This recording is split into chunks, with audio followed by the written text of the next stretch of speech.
একটি গরু 12% ক্ষতিতে বিক্রয় করা হলো। গরুটি আরও 1200 টাকা বেশি মূল্যে বিক্রয় করতে পারলে 8% লাভ হতো। গরুটির ক্রয় মূল্য কত?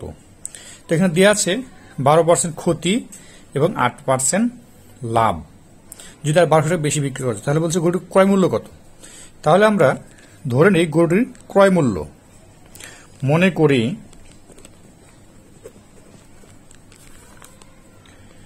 গরুটির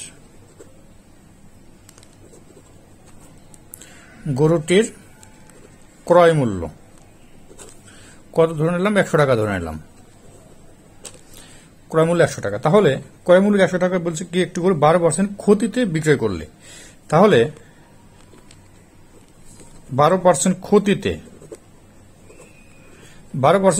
বিক্রয় মূল্য 12% ক্ষতিতে বিক্রয় মূল্য কত হবে? যেহেতু 100 টাকা ক্রয় মূল্য ধরছি, তাহলে 100 মাইনাস 12 টাকা সমান সমান 88 টাকা। ঠিক আছে। আবার বলছি কি 8% লাভ। তাহলে 8% লাভে বিক্রয় মূল্য 100 টাকা যদি ক্রয় মূল্য হয় 100 যোগ 8 টাকা সমান সমান 108 টাকা। তো এখানে বলছে এই যে 8% লাভ হতো কত? গরু যদি আরো 1200 টাকা বেশি মূল্যে বিক্রয় করা হলে 8% লাভ হতো। তাহলে এখন এটা হচ্ছে একটা বিক্রয় মূল্য, এটাও একটা বিক্রয় মূল্য, দুইটা বিক্রয় মূল্য পেলাম। তাহলে বিক্রয় মূল্য বেশি, বিক্রয় মূল্য বেশি কত? এটা হচ্ছে 108 মাইনাস এখানে আছে 88। এটা বিক্রয় মূল্য বেশি লিখতে পারি, অথবা লিখতে পারেন দুই বিক্রয় মূল্যের পার্থক্য লিখলেও লেখা যায়। তাহলে লিখছি বিক্রয় মূল্য বেশি যদি লিখছি, তাহলে 8 মিলে গেলে 0, 0কে 10 মধ্যে কাটবাদ দিলে 2, তাহলে 20 টাকা হচ্ছে বিক্রয় মূল্য বেশি। বিক্রয় মূল্য 20 টাকা যদি বেশি হয় তাহলে ক্রয় মূল্য কত? 100 টাকা। এখানে বলছে 1200 টাকার কথা বলছে। এখানে যেহেতু বিক্রয় মূল্য বেশি হচ্ছে 20 টাকা, বিক্রয় মূল্য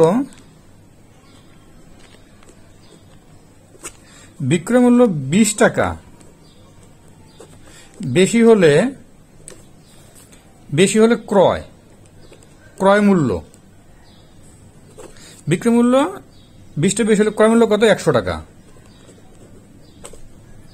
আর বিক্রয় মূল্য 1 টাকা বেশি হলে ক্রয় মূল্য